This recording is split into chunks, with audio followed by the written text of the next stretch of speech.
Dudes working on the house here, and the next thing up on the chopping block this week is all the builder grade 90s, we'll call it gold, brass, bronze, super ugly hardware on the doors. So that means the handles and the hinges.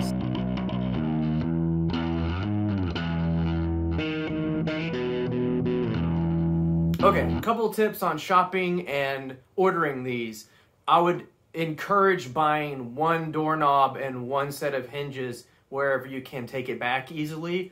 So buy and install one, and if it works good, then proceed with buying the rest of them and looking for bulk deals. So speaking of bulk deals, what I found was at the big box stores, the doorknobs that we were looking at buying were more expensive than on Amazon. And on Amazon, they were still pretty high. Once you start adding 6 packs or ordering 6 or 8 of these at a time, it adds up. So what we did was we looked for that same thing on eBay, and we're able to find packs on eBay. And eBay's kind of the modern day equivalent of it fell off the back of a truck type deal. So your results may vary, but I was able to save a good amount of money on eBay buying them in packs. And I did verify all of the parts were in there as soon as I got the package and accepted it. And everything was pretty good. So kind of took a gamble and it paid off.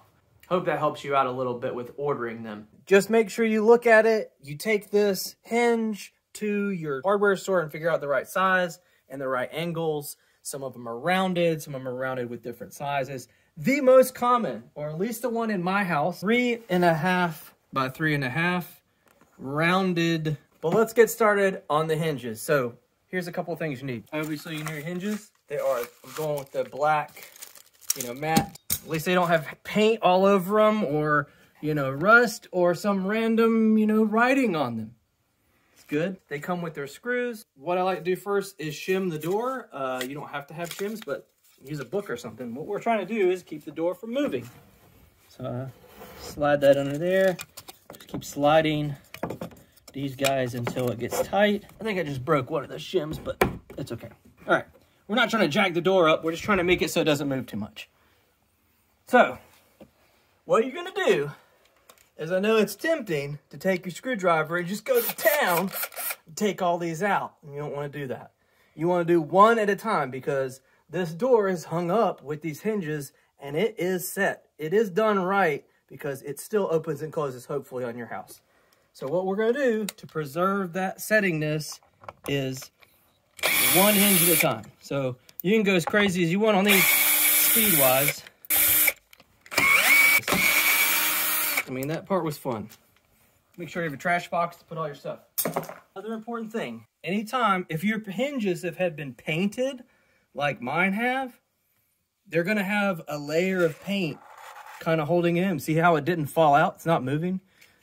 I find you need to use a knife. You can see mine was painted right there. And you just kind of work around. Now, don't go too crazy, because you're going to cut your paint.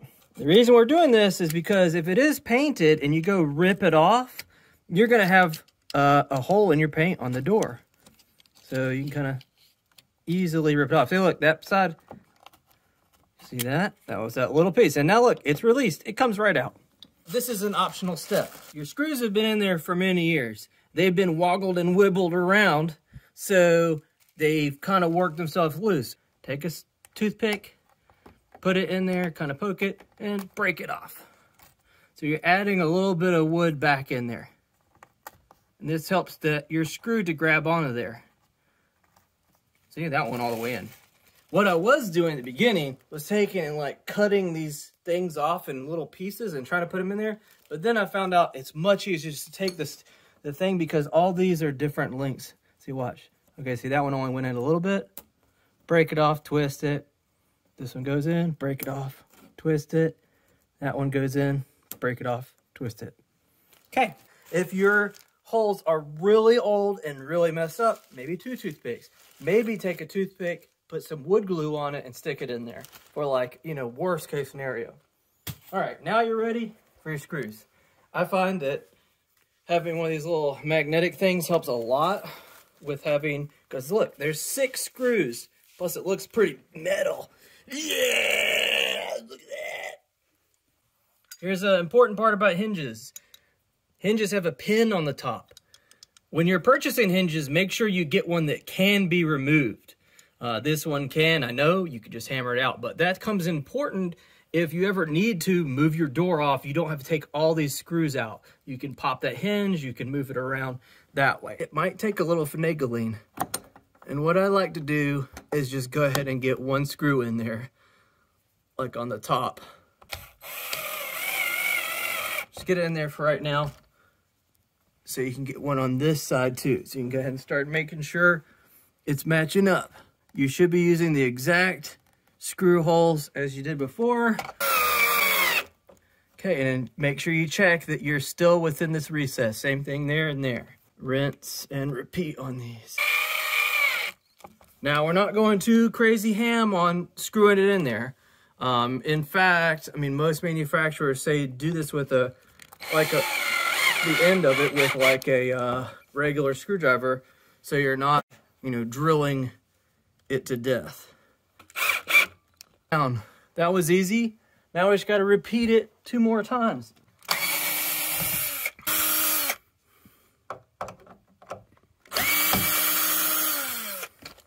See, look how far that one went in. Oh my goodness. Number 3.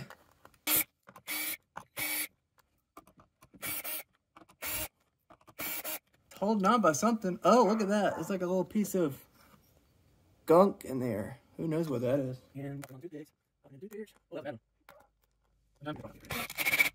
And always the last one, always end up having to move the door just a little bit. Like, it's not, in this case, it looks like it needs to go up. See how that is? It's gonna get pushed down a little bit. There it goes. See how it just set in there?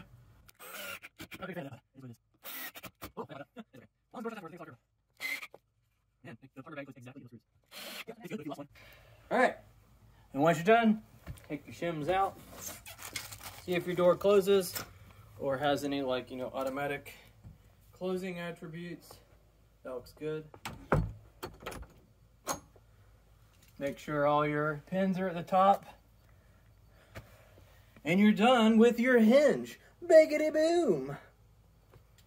Alright, so when you're doing counts for your doors, when you're ordering stuff, remember you gotta have 3 hinges per door. Secondarily, with doorknobs, there's actually 3 different types. So there's like these where if you look, this is on a closet. So there's no reason to lock it. So it's just twist, it twists, it doesn't really do anything. So this is called, for Slodge, they call this the hall and closet. I've also seen them called passage, because you just start to pass from one room to the other.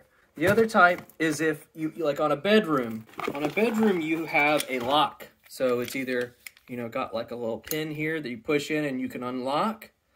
When you're doing your count of all your rooms, think about what you need for each room. Actually, some of ours end up changing because we had a door to our playroom and there's no reason to lock it. So that got put back with the passage. Now, don't confuse the passage with the dummy handles, which don't even twist. They just, they're for like a laundry, sliding door or something. Don't be a dummy. There's also locks, and I'm not covering that here, like on your front door where you need an actual physical key. I'll just go over the hall and passage, the exact same to install that as it is with the lock, other than one small area. So let's go ahead and unbox it, and you're going to kind of see what's in here. Different manufacturers are going to have them slightly different, but you're going to have some of the same stuff. So like obviously you have a hardware bag, you have your handle, and you have your, we'll call this the tumbler.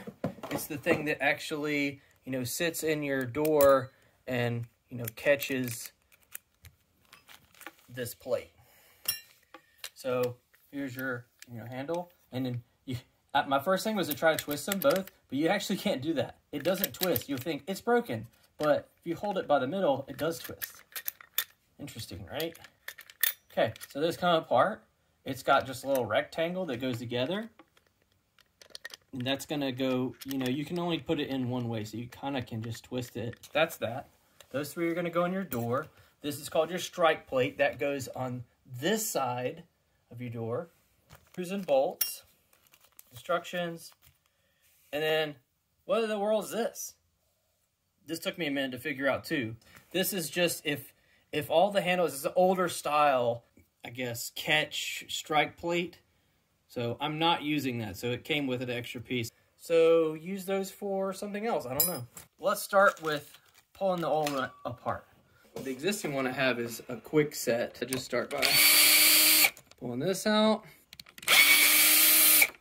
And then Eve just has it on both sides here. Now, what you might want to do is just go crazy again and screw it here. But if you do that, you're gonna run your screwdriver into the side of there and you're gonna mark it all up. So now, I mean, you might be throwing these away. I would encourage, if they're in good condition, to donate them.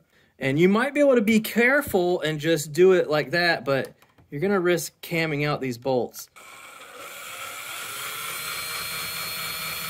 So I guess if you're really careful and you don't hit it, you're good.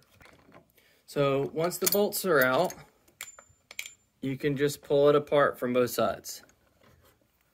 So it just pulls out of there, and that, you can see it kind of pulls out of the tumbler that way. And then what you could do is reach from the back on the inside of the door and kind of push it. You can still hear it's kind of stuck in there. Now, if you're gonna save them, go ahead and put them back together.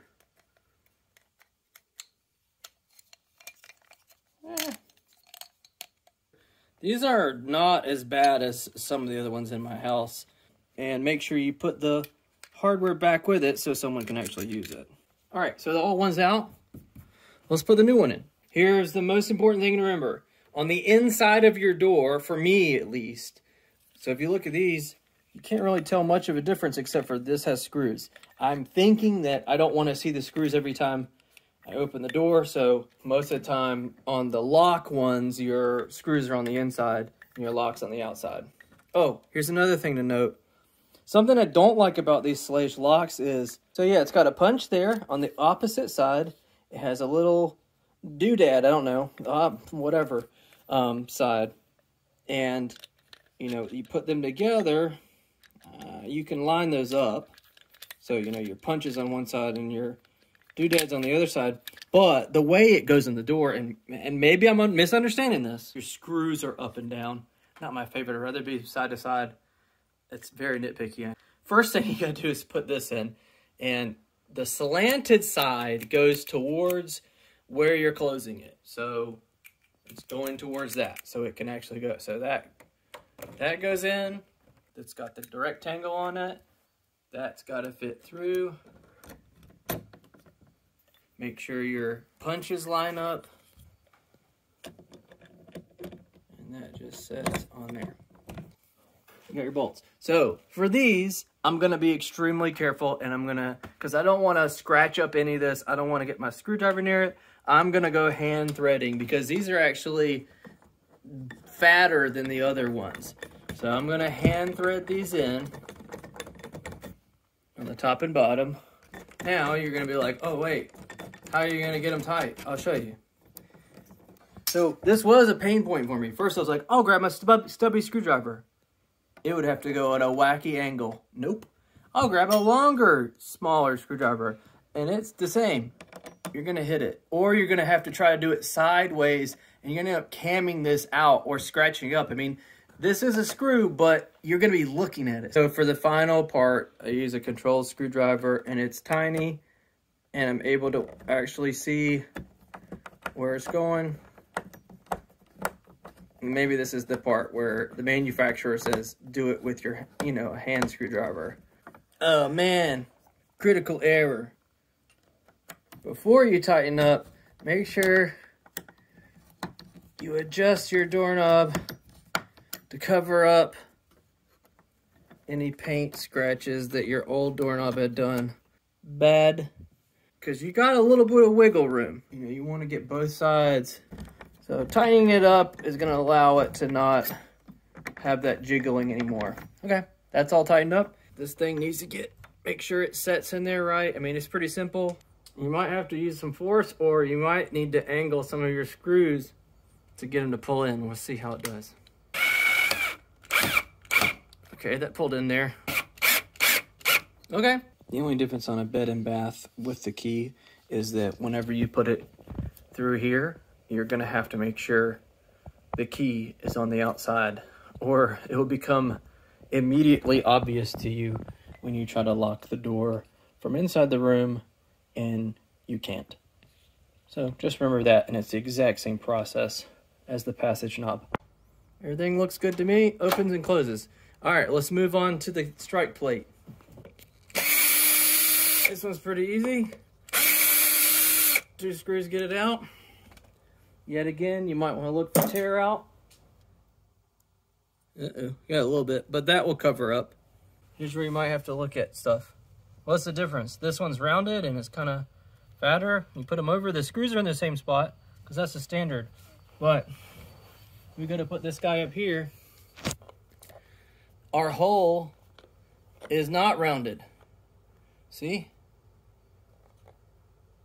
So what we're gonna have to do is take a chisel, and your situation may be different, maybe the exact same, might fit completely perfectly, and we're gonna have to chisel out that little corner and that little corner so that thing fits in.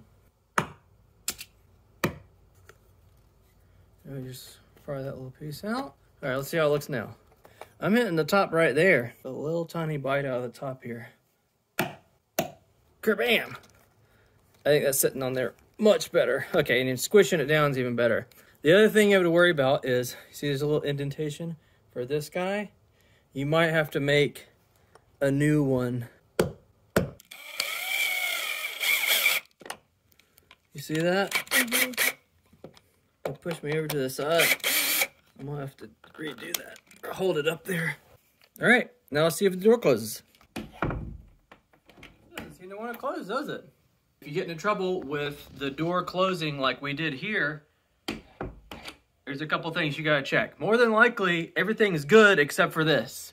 And in this case, first you need to look and see if its tumbler piece is lining up, number one. My tumbler piece is lining up, but even if I pull the door closed, it doesn't close. So what the problem is my old one sat a little bit further back. So what we have to do is this thing needs to scoot forward just a little bit. After moving it 2 more times, let's get it. Yay! It closed.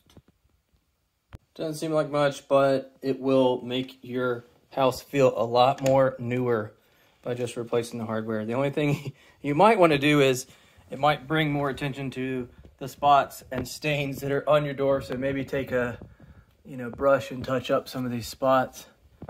But worthwhile investment, if you ask me.